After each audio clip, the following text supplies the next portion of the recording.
અલગ ઈ હાકલા ઈ પડકારા તારા પરછંદ આજે લઈને નીકળો હું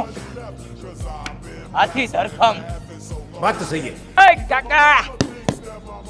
ઓલ્ડ બુલેટ નો તો અવાજ જ અલગ હોય સમાજમાં તમારી છાપ અલગ હોય આ બુલેટ ની સવાર અલગ હોય સાયન્સ પણ અલગ હોય અને હલાવવાની ફિલિંગ્સ પણ અલગ હોય નથી કહેતા ઊંધા ગેરની વાત જ અલગ હોય क्या बात है सर क्या बात है सर હેલો ગાઈસ આવી ગયું છે કાકા ઇન બાલાજી બાઇક્સ ગાઈસ મારી પાસે બુલેટ વેચાવાનો એટલે તમારે એક ટેન્શન મૂકી દેવાનું છે આરટીઓ વર્ક કાગળ વર્ક તમારા પૈસાનું પૂરું વળતર મળશે કારણ કે મારી પાસે ગાડી આવે પેપર કમ્પ્લીટ જ હોય લોઢામાં લીટો 1998 નું ઓલ્ડ મોડલની હેવી ક્રેન્ક વાળું ફૂલી રિસ્ટોરેડ બ્રાન્ડ ન્યુ કન્ડિશનમાં બનાવેલું તમારે લીધા પછી 5 રૂપિયાનો ખર્ચો નથી અને કિંમતની વાત તો આપી દેવાનું છે ખાલી 95000 રૂપિયામાં કમ્પ્લીટ પેપર વર્ક સાથે